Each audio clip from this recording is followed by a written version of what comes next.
to Gadadhar Shivasati Gaur Bhaktivinoda. Hare Krishna, Krishna Krishna, Hare Hare, Hare Rama, Rama Rama, Hare Hare. Vanchakalpa tarubhyascha, kripa sindhubhya eva cha, patitanam pavanebhyo vaishnavebhyo namo namaha. Hare Krishna. Thank you all very much for coming here on this Sunday night. I know there are many other things that one could do in SanDiego on a Sunday evening. So thank you for coming to the Hare Krishna temple. Tonight what we have, we hope for your listening and viewing pleasure, is a memoir and photographs.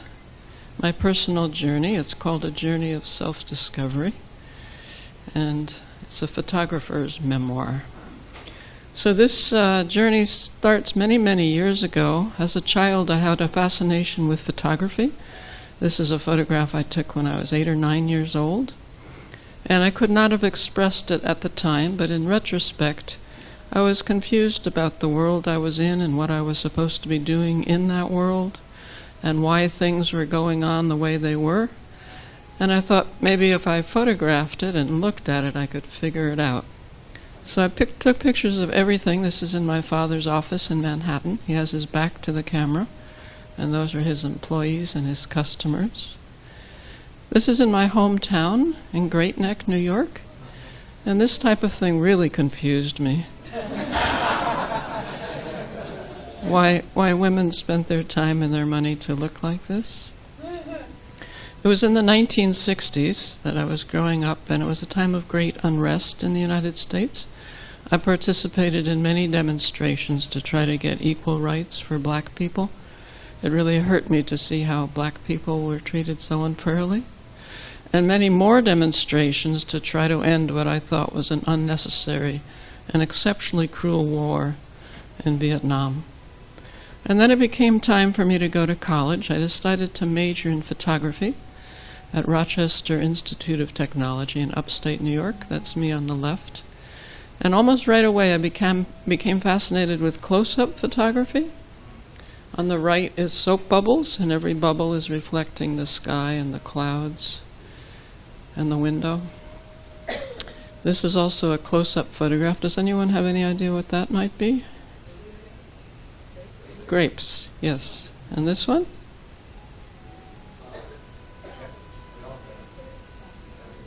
Red cabbage. This is some sort of a dried bean pod. And this one?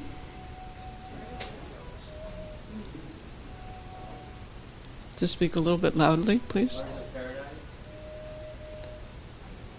Yes, the heart of an artichoke. You're from California, you should know that. So over the first summer of college, I went back to Manhattan, and I got a job with a commercial photographer. And I became very disillusioned with commercial photography because it seemed to me that people were, in a very artistic, persuasive way, trying to get us to spend money that we really didn't need to spend and we didn't have to begin with. So it seemed quite superficial and perhaps a little harmful. So I left that field for good. I went back for the second year of college, continued close-up photographs. These are fingers.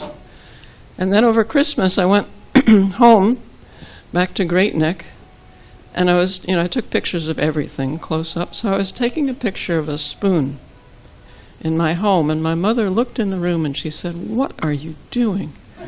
And she came over and leaned over, so that's my mother, reflected in the surface of the spoon. She has a white blouse on, upside down. Can you see her? These are photographic chemicals that have dried. And this is a human hair dancing for the camera. This is one last question for you.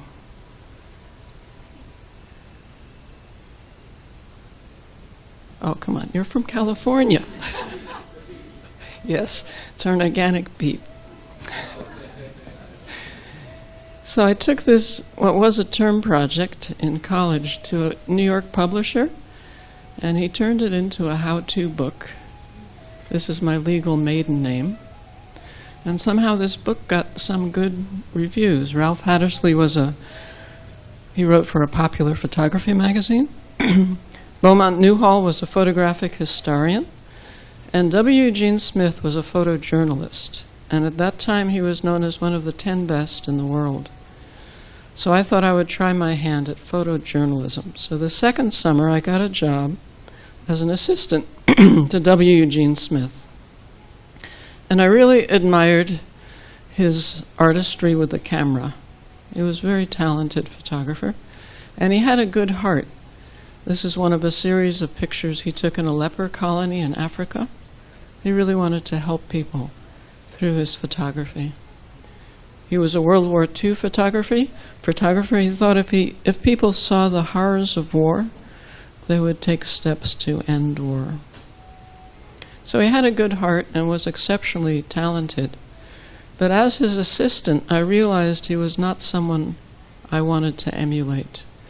Because, for one, he was an alcoholic. He was never more than an arm's reach away from some straight scotch.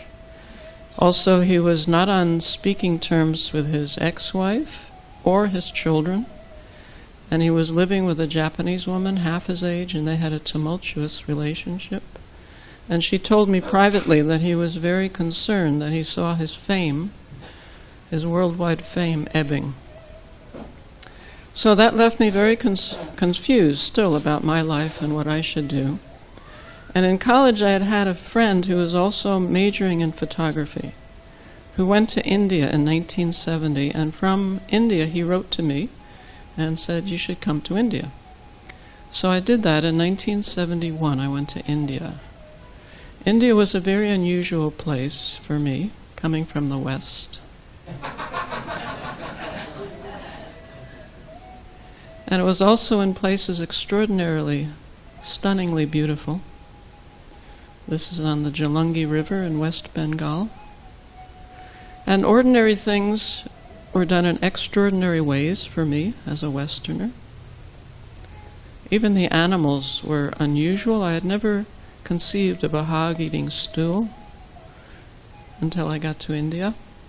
And the term street dog took on new meaning. In the West, the dogs are so pampered, but in India, it was just the opposite. And I saw that in India, they use animals as we use trucks to transport goods from one place to another.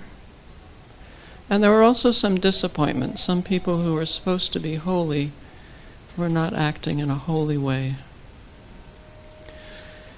And after a few months, it became very hot and humid. My friend and I were not used to that weather, so we decided to go trekking in Nepal. We went to a small town called Pokhara, which is not too far from Kathmandu. And then from there we started walking up the Himalayas. We had heavy backpacks. Mine was 45 pounds and his was 50 pounds. And we went up and up and up, and every night we would come to a little village where the doors had no locks, and the villagers would invite us in and give us vegetables and rice, and we had cashew nuts and raisins that we would share with them. So although there was a huge cultural difference between us, in another sense we felt like comrades. We felt some kind of a bond with these people. And finally we came to 10,000 feet, which at that time of the year was the snow line. And we found an abandoned shed, and we decided to rest for a few days. And then from the bottom of his backpack, my friend pulled out a blue paperback. And he gave that to me, and he said, "You should read this." And that was Bhagavad Gita as it is, by His Divine Grace, A.C. Bhaktivedanta Swami Prabhupada. So I sat there with this abridged version of Prabhupada's Bhagavad Gita, surrounded by snow-capped peaks, trying to understand it, this ancient text. And although I loved to read, I found I could not make head nor tail of this book. But at the same time, I had a strong sense that this book could give me values and knowledge and a sense of direction and a goal that would help me in my life. So it was a bit of a mystical experience. Then we returned to India, and as it happened, we went to a town in India where the people live the teachings of the Bhagavad Gita. We went to Vrindavan. The essence of the Bhagavad Gita is to always think of Krishna, God, and to become his devotee, to remember him. And the residents of Vrindavan do those things. And it was in Vrindavan that I really had to stop and reconsider my whole life, because where I grew up, the whole orientation was you get a good education to get a good job. And a good job was a job that made a lot of money. And when you had a lot of money, you could have comforts and some prestige and some happiness. And what I found practically was that people indeed had a good education, good job, they had money, they had comforts, but happiness, by and large, seemed to elude them. And in Vrindavan, by contrast, the people did not have much education. They did not have much wealth, because they did not have what we call good jobs. Neither did they have much in the way of comfort, and yet they had a sense of happiness that was palpable. So I really had to stop and reevaluate my whole life and what I was doing with my life.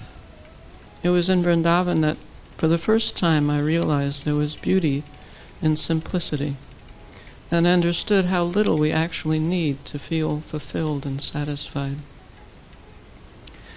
It seemed to me the Vrindavan residents had found some sort of inner contentment that was totally foreign to me. And it seemed also to be based on a very sublime culture. So both I and my friend and I wanted to understand more about the fulfillment that these people were experiencing. And by fate, or the hand of the Lord, we were fortunate to meet the author of Bhagavad Gita as it is, His Divine Grace, A.C. Bhaktivedanta Swami Prabhupada. And we found that he was living the teachings of the Gita. It wasn't that he was saying something and doing something else. Rather, he was personifying those teachings. So we were very moved by him, and we both became his students. And I spent the next 25 years trying to understand Bhagavad Gita as it is. And then I thought I'd really like to try to explain this book so that even a child could understand it. So I wrote and illustrated Bhagavad Gita for Children, our most dear friend. Sometimes it does well on Amazon. Amazon changes its ratings of books every hour, so books bounce around, including this book. So these are some pages from our most dear friend. It begins as the Gita begins, by explaining there's a difference between us and our body. That the reason we have life is because there's a soul within our body, giving our body life. Wherever we see life, we can know that a soul is present, whether it's the body of a beast or a bird or a fish or a person or a bug, for that matter. If life is present, it's because the soul is present. And Krishna describes in the Gita that just as when our clothes become old, we give them up and we get new clothes, so similarly, when the body becomes old, the soul gives it up and gets a new body. Paraphrasing from the Gita, when we understand the soul, we will be joyful and will never forget our higher spiritual nature. Even if great trouble comes, we won't be disturbed. When we understand the soul, we will see that all living beings are part of Krishna, the Supreme Being, God. They are His children and are spiritually equal. And we will be kind to all living beings, knowing they are all dear to Him. So our personal story continues that my friend from college, who wrote to me inviting me to come to India, and who also became the student of Bhaktivedanta Swami Prabhupada, Prabhupada also married us. We are still married to this very day. And we have 2 daughters. The girl in the pink dress on the right is our first daughter, Rasamrita. Krishna says in the Gita that everything rests on Him as pearls rest on a thread, that He is the knower of past and present and future. There is no truth above Him. Not a blade of grass moves except by His desire. Everything comes from Him. the material and the spiritual worlds, and he is also our most dear friend. So when this project was finished, I thought I would try a more complete version of the Bhagavad Gita as it is. So this is a summary study, a fully illustrated summary study of the Gita. And by Krishna's grace, it got an award some years ago. So here are some pages from this book. This is my father-in-law. On the right, he was in his 20s. And on the left, he was in his 80s.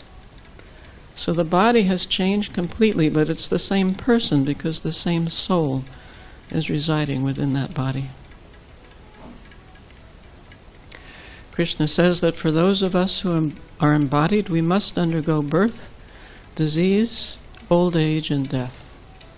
This is true of all embodied beings without exception. Also, it's explained that we are considered marginal energies, just like the beach is the margin between the ocean and the land. Sometimes the beach is covered with water, and sometimes that water recedes. Similarly, sometimes we, as spiritual beings, are covered by the material energy, and at that time we think, I'm American, I'm Indian, I'm from South America, I'm old, I'm young, I'm a man, or I'm a woman. And sometimes, by the grace of Guru and the grace of God, that covering recedes. And when it does that, then we can understand I'm not any one of those designations. I'm a spiritual being, part and parcel of God. Also, the analogy is there that the body is like a cage, and the soul is compared to a bird, and at the time of death, the soul leaves the body just as a bird flies out of the cage. So this is my good husband with our younger daughter. This also illustrates a very important point from Bhagavad Gita, that you can say that everything the daughter has come from the father. There's nothing the daughter has that has not come from her father. But when the daughter takes a simple cracker and offers that to her father with love, the father is so appreciative of that offering. So similarly, everything we have has come from God. Our body, our intelligence, all the assets, all the possessions we have come from God. But if we take fruits and flowers and vegetables and offer those to God with love, He appreciates that offering. He appreciates the love of the offering. Also, it's explained in the Gita that there are godly and ungodly people living side by side throughout the world. And through the knowledge given in the Gita, we can learn to discern who is godly and who is ungodly, and then associate with those who are godly in the hope that we also may become godly. So while we were doing these projects, my family and I were moving to different cities in America, and eventually we moved to Los Angeles. We wanted to be near my father-in-law, who was very elderly at that time. And when he passed away, we thought, well, now we can live anywhere. Where should we live? And we decided to go to a place in British Columbia, Canada, called Sharanagati. Sharanagati is 1,600 acres. 1,600 acres. It's a valley between mountains. So you can see it has several lakes there. And all the residents of this community are dedicated to following the teachings of Bhagavad Gita as it is. And it was a stark contrast to Los Angeles, as one would imagine. There are about 50 residents who live there, and they have their own school for the children called Govardhan Academy. And we got this small home there. The unique feature about Sharanagati is that it's off the grid. There is no electricity from the powerhouse. So under the windows to the right, you see two rectangles. Those are solar panels. They would capture the sun's energy and feed them to a bank of batteries in our home. So we had lights, we had grain grinder in our kitchen, we used computers and telephone, We had all the amenities one has with electricity, but what we did not have was an electric bill from the electric company, because our electricity was homemade. And there we felt much closer to the sky and the water and the land, Krishna's great energies. Many of these photographs were taken from the front porch of our home. What you see is Lake Sharanagati shining through the fir trees, and in the back is a hill the residents call Govardhan. It has a shrine for the Panchatattva on the top. So I began writing about this experience of living in Sharanagati. It's called Harmony in the Bhagavad Gita, and it's divided into 4 parts, this little project. The first is Harmony Within. The Bhagavad Gita begins with great disharmony. Arjuna, who's hearing Bhagavad Gita from Krishna, is very confused and overwhelmed with distress. And one of Krishna's first teachings, to offer Arjuna knowledge that can set him on a beneficial course of action, is that one must be resolute in purpose to succeed spiritually. There were ant colonies in the front of our home, and I found that when I disturbed those colonies, there would be frenzied activity. But the ants never appeared to be depressed or negative or discouraged. In human society, when there's confusion, very often people get depressed and negative and discouraged. So there's so many lessons we can learn from nature. The ants did their duty without apparently being overcome by this negativity.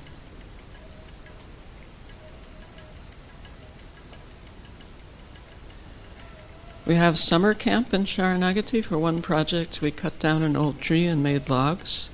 And we put the balance of the wood through our own sawmill to make planks. And the campers nailed the planks onto the logs to make this raft. And then they paddled around on Lake Sharanagati.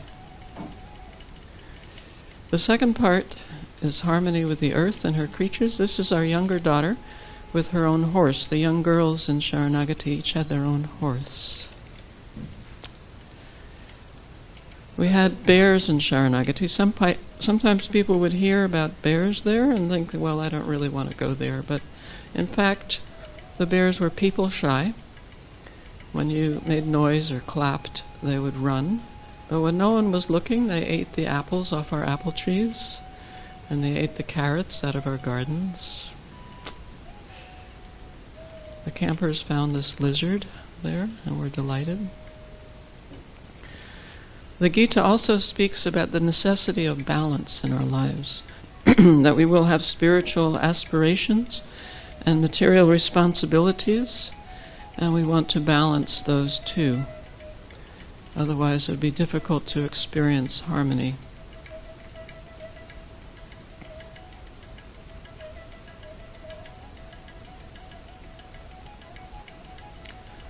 These 2 campers found that if they held a gamsha between them, a gamsha is a very thin Indian towel, by holding this gamsha between them they created a sail, and they sailed the whole length of Lake Sharanagati, which is 1 mile long, and when they got to the end they were stuck.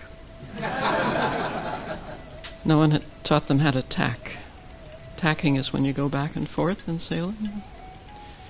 So the third part, we started off harmony within, then harmony with the earth and her creatures. So this perhaps is more challenging, harmony with other people. So the Gita talks about Arjuna's qualification for hearing Bhagavad Gita. And Krishna says that he spoke the Bhagavad Gita to Arjuna because Arjuna was not envious. Envy is a great relationship destroyer. It brings disharmony into our lives. This is in our backyard. Our daughter's in the center, and her friends, who are twins, are on either side. It's a homemade hammock. So through the Gita's teachings, we can understand that we need not begrudge another, whatever gifts they have, whatever qualities they have, or talents, or abilities. Rather, we can accept those as God-given and admire them, and try to cooperate with that person, try to enhance their efforts rather than being malicious. Also, it's described that by chanting the names of God, we will cleanse our heart of envy and other unwanted emotions, just as we were chanting before this talk began. This is a wonderful spiritual activity which is greatly beneficial. So our daughter here is on the right, riding her horse with her friend through the valley of Sharanagati. These children have grown up without television, and they're okay. Now the last part is the wellspring of, or the source of harmony. And it's explained that from the Supreme Lord there's an energy or a force, or some call it the light, that's all-pervasive, Brahmajyoti, and also he is in everyone's heart as Supersoul, the friend, the guide, the witness, and he is also Bhagavan, the Supreme Personality of Godhead, from whom everything has come. This tree house was built by a 12-year-old resident who continued to grow up in Sharanagati, and later on married another Sharanagatiite. And together the husband and wife built their own beautiful home. Today they have 4 children, and he is the president of Sharanagati community. So we found that Sharanagati was a wonderful place to go to the essence of who we are as living beings, and also to avoid a life of hankering and lamenting. Srila Prabhupada writes, "The need of the spirit soul is that it wants to get out of the limited sphere of material bondage and fulfill its desire for complete freedom. It wants to see the free light and the spirit." We heat our home with wood heat there, and for water we found an aquifer at the base of the mountain. We put a pipe from that aquifer to our home, so our water is gravity fed. We do not need electricity for our water. So my husband and I, we could have applied Bhagavad Gita's teachings anywhere in a city also, in Los Angeles even. It really doesn't matter where one lives or what work one does. It's all glorious if it's done in a spirit of bhakti, of devotional service to God. Here the residents are reading Bhagavad Gita by the fireplace, which is a campfire, which is by the lake. And this is Changing Bodies in Sharanagati. The lower picture was taken in the year 2000, and the upper in 2011. So on the right is Rasa. Next to her is her twin sister, Kava. In the middle is Kalindi, and with the hat is Kalindi's younger sister, who was the shortest and became the tallest, Gopal. And then on the left is our daughter, Haripriya. So this became a book, Harmony in the Bhagavad Gita, and it got a good review. And while we were doing this, my husband and I were also making films about Prabhupada and his teachings and his followers. We made about 8 films in 12 years. And I made a short film about my personal journey, 24-minute. And then I thought I'd really like to go deep and understand what happened in my life, because I had gone through such a tremendous transformation. And I wanted to stop and try to sort it out, what happened to my mind and heart. I started with my parents, who were hard-working people, good people, and they instilled a confidence in me and my brother that we would be capable of making good decisions and the right choices in the future. They had no idea what choices we would be making. My father worked 12-hour days. He was very good at what he did. But although he worked so hard and was quite good at it, as I grew up, I watched his business gradually dissolve for reasons beyond his control. And that was very painful to see. He spoke fluent Russian. This is my father in Moscow doing business. But I decided to walk away from that world entirely. This is on that roof, on the mountaintop in Nepal, in that abandoned shed. And at this time I was very confused and empty. I didn't know what life was for. Did I want to become famous? Did I want to become wealthy, powerful? I was surrounded by tremendous beauty, but I was very disturbed within myself. Why was life worth living? What's it all for? Why should I try so hard? And oddly enough, although I felt myself the foreigner, to the people there, especially the children, I was very alien. It was almost like they thought if they stared at me long enough and hard enough, they could figure out who I was, what I was about. But I was quite taken by the culture of India. It was really a culture of service. The older children would train to serve the younger children, and it was an integral part of the culture. And there was a tremendous bond between families and friends, more than what I had experienced growing up in the West. People really had a sense of belonging and of community. And although in the cities, this depth of culture was becoming less and less due to Western influence, still in the country, there was this great feeling of the dignity of this living tradition and how it created people with lofty goals and also the fortitude to achieve those goals. So I was very moved by that culture. It really resonated within me. And I also loved the agrarian lifestyle. It was a very simple lifestyle, hard-working, but it was very real. The people relied on the gifts of the earth.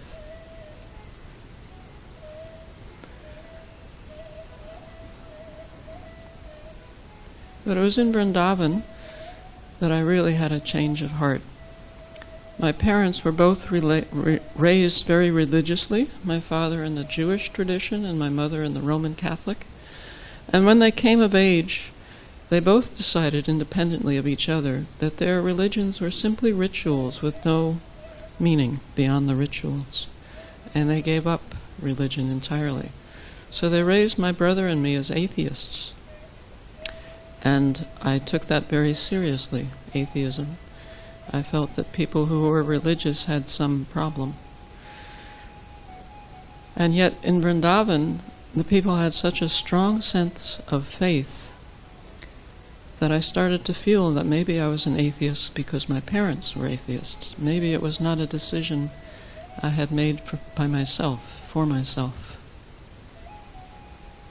So I wanted to look again at this dimension that meant so much to so many people. And I started to feel that perhaps the deepest root of my being had been poisoned with unbelief and cynicism and suspicion. And I finally became open to the possibility of realms beyond my perception, of knowledge and truth beyond the intellect. In the mornings I would chant every day with these widows, and they chanted the Mahamantra just as we chanted here. And they seemed to have tremendous depth of feeling, were very sincere in their chanting, and it seemed that they felt privileged to be in Vrindavan chanting the holy names of God. I had heard the chanting in the West, but the circumstances were so different that it had no impact on me the way it did in Vrindavan. So I was very inspired by the residents of Vrindavan, and I wanted to try to experience what it seemed they were experiencing. I felt I had something important to learn from them. And Prabhupada was there, by great good fortune, to explain Krishna consciousness in a very logical way and a practical way. And Prabhupada made me feel that spiritual life was accessible even to me, who was so unprepared and unqualified for it. And he introduced us to other devotees. This is Prabhupada's sister, Pishima we call her. So he surrounded us by spiritually minded, spiritually oriented people. And he also took us personally to the holy places This is on a bus to Vrindavan. And he introduced us to Mayapur, the place of Lord Chaitanya Mahaprabhu. And Prabhupada's sitting in his rooms at Radha Damodar, the very rooms that he wrote the first canto of Srimad Bhagavatam in before he came to the West. And very kindly he accepted me as his student. This is me in a different body. In case you didn't recognize. And I was very grateful that I could use photography in a spiritualized way. I started taking pictures of Prabhupada and his students. So that was glorious. Almost whatever you love to do, you can do in Krishna's service. Such a novel and practical idea. Prabhupada was a wonderful subject. And of course he introduced these glorious programs like prasadam distribution. He invited the villagers of Mayapur to come for khichdi, which is rice and dal and vegetables cooked together. And he started these glorious programs throughout the world, glorious festivals. So although Prabhupada was very supportive and encouraging of my attempts, he was often surrounded by young male followers who were not supportive or understanding. And Prabhupada himself, we should not think it was easy for him to found the Harekrishna movement. Every day he would get letters from students throughout the world, and in those letters they would often express personal problems or problems they were having within the temple, with their god brothers and god sisters. Sometimes they had problems with their parents, problems with the legal authorities in whatever city they were. And Prabhupada very patiently would respond to each letter, giving guidance and encouragement. He did have some extraordinary students. This is Yamuna Devi Dasi. George Harrison, who is there on the right, he told her that from the quality of her voice, he could make her internationally famous and wealthy as well. And Yamuna said she was not interested in fame or wealth. She simply wanted to serve her spiritual master. She was an extraordinary cook. She made a cookbook, Lord Krishna's Cuisine, which was voted the best cookbook in the year it was published. This is one illustration from it. In 1977, Prabhupada returned to Vrindavan. The residents were very concerned. He was quite ill at that time. And his students came from all over the world to be with him. And he left us November 1977, and next Thursday we'll be observing his disappearance day. And his followers continue as best they can to live by his teachings and his example. So I gathered all these together and made this memoir. And by Krishna's grace, it got some good reviews over the time from devotees and non-devotees. And then, as Yamuna Prabhu mentioned, my husband and I made this film. Maybe, has anyone not seen this film? Here? Oh, okay, a few. Well, it's available. It can be streamed at this address. Oh, it's cut off a little bit.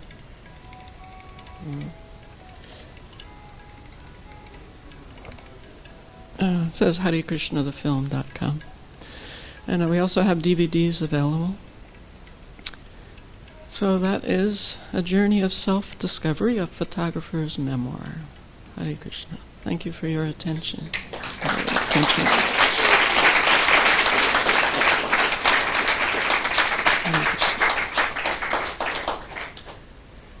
So, is there time for discussion? Or? Okay, great.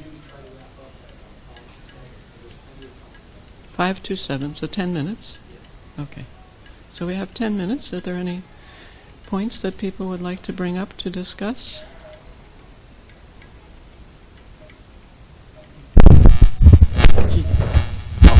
Mataji, Hare Krishna, thank you for coming today to our temple. Very fast question. Geographically, where is this place located where you live in Canada? It's about 4.5 hours from Vancouver. Got it. And how long has the Hare Krishna community been there? Like coming They up? got the community in 1982. 1980. Hare Krishna. Thank you.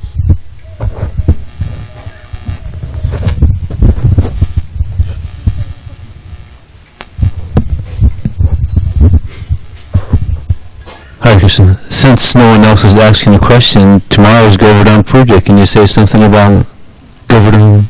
Please, go ahead. No, you, please. I'm talking for 45 minutes. No, you, please. No, no.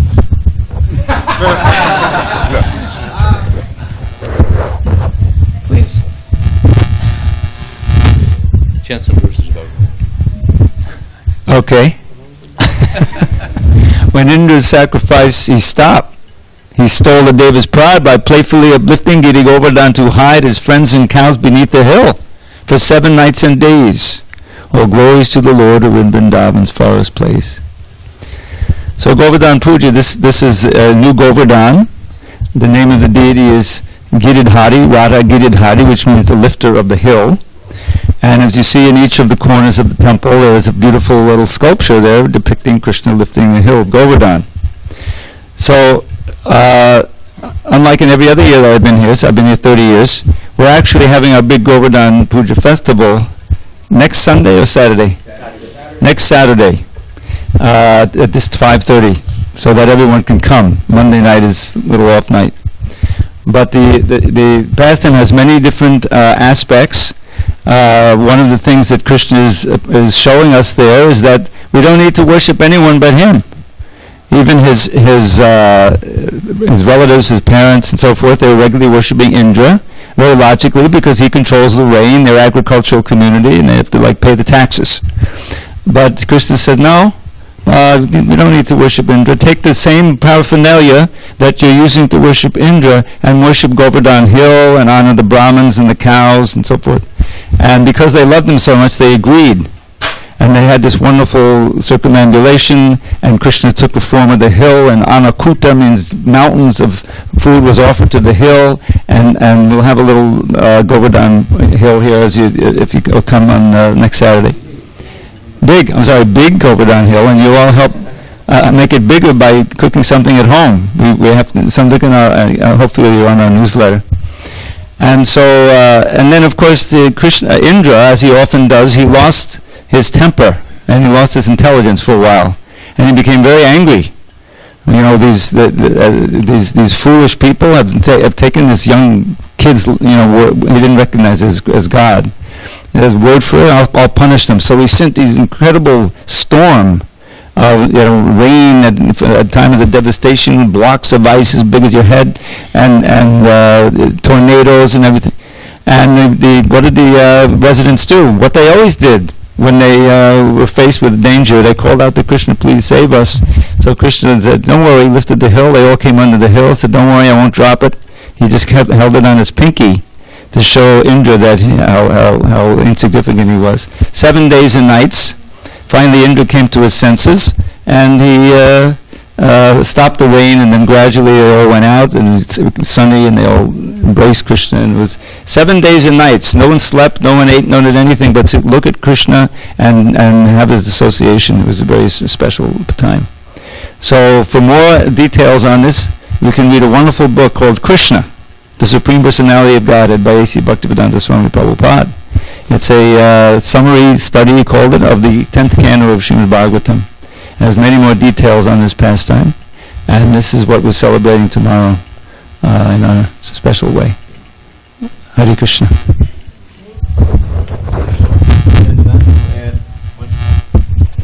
Not at all. Thank you very much. For those who didn't catch your presentation last night, it is available on our YouTube ISKCON SanDiego channel. I highly recommend that everybody take the time to look it up and listen. It was a wonderful presentation. I know you'll get much inspiration. It was about, the title was Women and What to Do. Wasn't that what you... What's a woman to do? What's a woman to do? And very inspiring.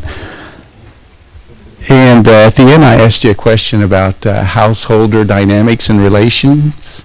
And I knew I wouldn't get much because time was running out. But this morning, by Krishna's grace, I saw that you had written an essay about serving Krishna as a husband or wife, 6, obstacles to doing such, and 6 aspects or qualities that make it very easy. And I'm not quite sure where I found it, but the internet has it all, and it was so kind that Krishna let me read that. That was a very inspiring essay, and very comprehensive to help anybody who's in the Grihastha ashram who are married. And lastly, just adding drops of nectar. This is Dipavali, the day before Govardhan Puja. And Sanatan Goswami shares with it that this is the day, the anniversary of the day that Mother Yasoda tied up baby Krishna. This is the actual date. All month we're celebrating that, and if you haven't offered a ghee lamp, which has immense spiritual benefit to the picture of baby Krishna and Mother Yasoda and Radha Giridhari, then please do so during the next kirtan. And in that same Krishna book you can find the wonderful glorification of the Supreme Lord enacting loving pastimes with his loving devotees. And although there's so many lessons to be learned, one that really comes to mind is that although he's the Supreme Controller, the Supreme Personality of Godhead, he has one quality that stands out above all others. By his mercy, he is controlled and conquered only by the love of his unalloyed, surrendered devotees, to the point that he will dance to their every wish. In their wanting to please him, he reciprocates and pleases them in every way that he can. And he can certainly, as you said in the title, he's our best friend. So today is that day.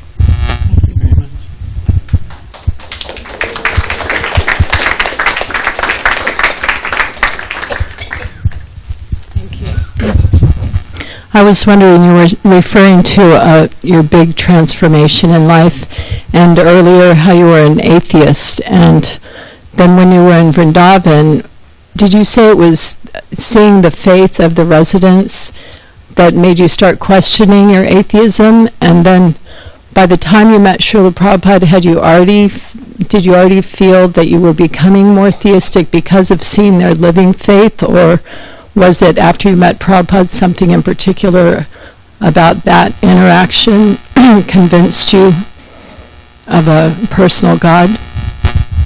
It was really a combination.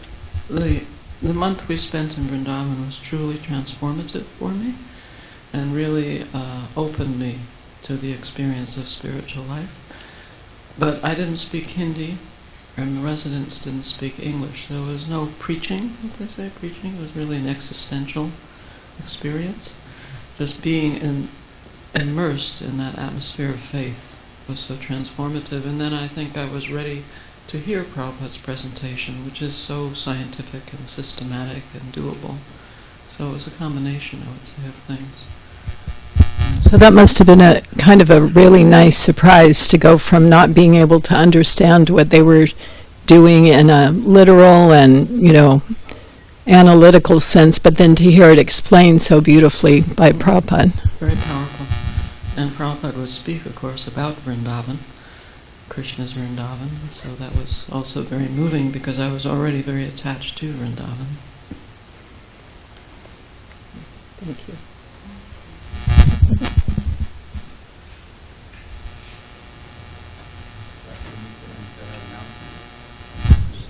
Announcements? Yeah.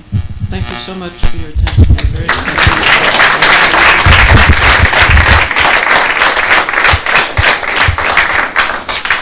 Hare Krishna, thank you very much, Vishaka Prabhu. Now, one quick question for you. Now, if someone does, I know you have some of your books and DVDs here, but if they want to try to get any of your other books, what are the titles and how can they get them? You go to the website, ourspiritualjourney.com. ourspiritualjourney.com. And all the books are there. Okay, great. So it's Hare Krishna. Thank you.